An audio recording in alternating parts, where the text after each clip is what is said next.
Nearing the age of 30, it appears that Brazil star Neymar is taking stock of his current situation as a professional footballer. The Paris Saint-Germain forward is at the peak of his powers right now and should be competing for top honours and individual accolades. However, due to numerous factors, he's not been able to win those trophies that guarantee you a place in the footballing pantheon. Following the national team's World Cup qualification game, the 29-year-old had a few things to say, which initially we did find a little shocking, but upon further reflection made a lot of sense. Meanwhile, there is no such thing as too much money for UEFA and FIFA and FIFPro. The only organisation that claims to fight for players' rights isn't pleased at the prospect of a major competition taking place every year. Newcastle United are under new management, and we need to talk a little bit about Amanda Stabley, who's leading the charge to transform the Magpies into a footballing behemoth. And also, let's have a quick recap of the UEFA Nations League final, where France managed to tame a spirited Spanish side. Before we begin, make sure to subscribe to our channel and hit the bell icon.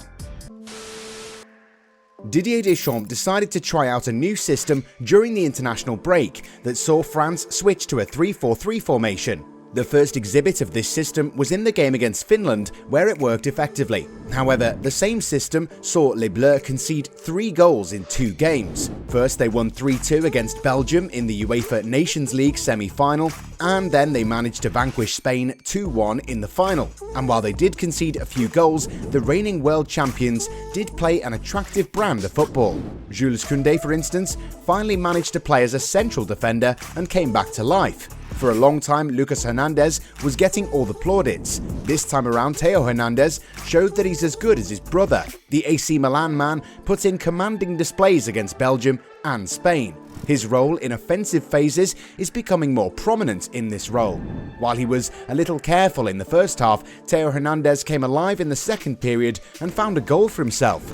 It was a similar scenario against La Roja, where he struggled for 45 minutes and then came back with better intentions, hitting the crossbar before providing the final pass for Kylian Mbappe's winning goal. Karim Benzema has also grown in the role. The Real Madrid man was arguably the best player on the pitch for Deschamps' men. He found the net against Belgium, and his effort against Spain was sublime to say the least. Above all, he quickly integrated with the rest of the teammates on the pitch, and his link-up play with Paul Pogba was excellent. The veteran striker is making up for lost time in the French jersey. Long may it continue. In the end, France won the League of Nations, but to be fair, not everything was great. Antoine Griezmann wasn't really at his best, while Kylian Mbappe cut an anonymous figure for the most part of the encounter. He was totally absent for the first 45 minutes and was extremely lucky to have scored the winner. Benjamin Pavard was quite the star when France became world champions, but the Bayern Munich man struggled to get used to the new system and was eventually replaced after not being able to do much in the attack. Dayot Upamecano managed to get some extra minutes following an injury to Raphael Varane, but the new Munich signing was too slow in transitions and needs to up his game if he wants to become an automatic starter for Les Bleus, who have a dearth of defensive talent to pick and choose from. Since last week, following the takeover of Newcastle by the PIF, the Saudi Arabian Public Investment Fund, the British businesswoman Amanda Stabley has been propelled to the helm of the Tyneside club. But who is she? Her face is not unknown to us. For several months, the Public Investment Fund, the Saudi Arabian Public Investment Fund PIF, has been trying to buy Newcastle, but in vain.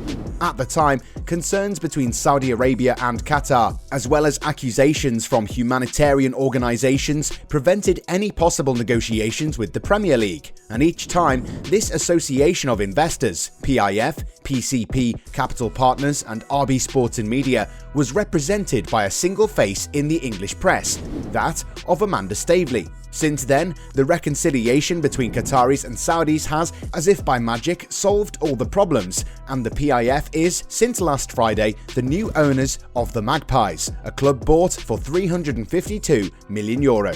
This was a great victory for Stabley, who had tried to buy the English club alone through her company, PCP Capital Partners. Since then, the press has been saying a lot about the new face of the Toons. Stabley has been appointed as the general manager of the club and is due to meet with coach Steve Bruce and the players on Monday. And according to the English media, one of the first decisions may be to fire Bruce. But who is this new strong figure in the Premier League? Amanda Stabley was born on April 11, 1973 in Yorkshire. Age 48, she's married to the British-Iranian businessman Mehrdad Ghodussi after having been the former companion of Prince Andrew in the early 2000s.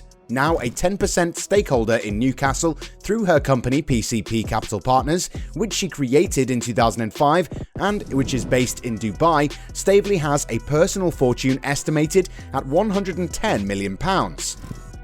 But before arriving there, Amanda Stabley knew how to weave her web by being the one who whispered in the ears of the rich investors of the Gulf. Little known fact is that she also played a major role in helping Khaldoon Al Mubarak buy Manchester City. Amanda Stabley had been trying to buy a football club for several years, and it appears that she's hit a gold mine now that Mohammed bin Sulayman's company has purchased a side that aims to win titles for fun in the next decade. It might even happen sooner.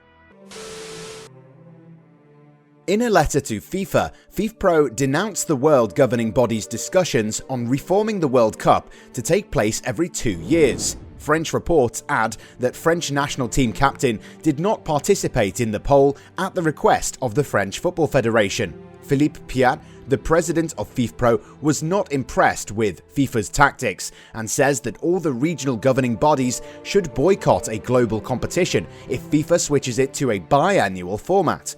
FIFA might want to promote the development of football on the planet, but it has alienated a lot of people by offering a World Cup every 2 years. Gianni Infantino and Arsene Wenger have started lobbying the small federations to try to impose this decision, but that has not pleased the existing powers of the game. Alexander Ceferin was already worried a few days ago about this new idea, but this time he went further.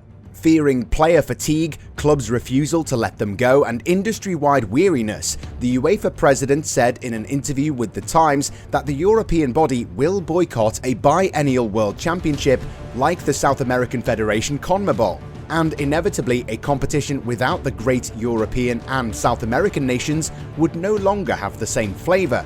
The value of the World Cup is precisely because it takes place every 4 years. We wait for it. It's like the Olympics. It's a huge event. I do not see our federations supporting this. I hope FIFA will come to its senses.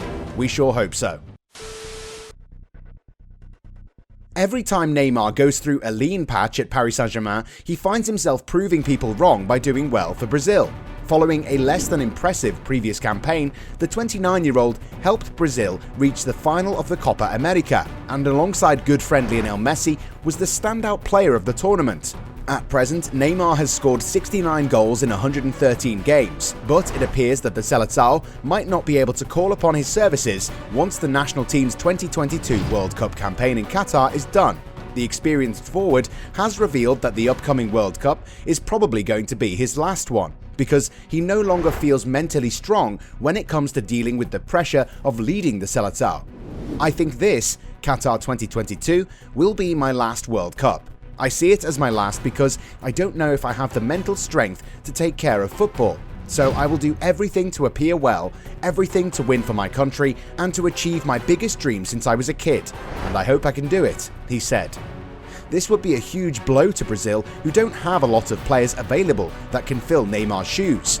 Even though he hasn't won a major trophy for the South American Giants, Neymar is one of the most gifted players to have ever played for the Seleção. Unfortunately, his presence was never enough to help the national team achieve glory, but that's not really his fault, is it? When Ronaldo helped Brazil to World Cup glory in 2002, he had a legendary team backing him up. The likes of Roberto Carlos, Gilberto Silva, Rivaldo, Ronaldinho and Cafu were players who could change the outcome of games in the blink of an eye. The reality is that Brazil don't have such talent at the moment, and no matter how gifted he is, it's really difficult for Neymar to help the team to top honours on his own. However, there's always hope that the current batch of players is able to rally behind Neymar and help Brazil win another World Cup title, which does seem an against all odds sort of scenario.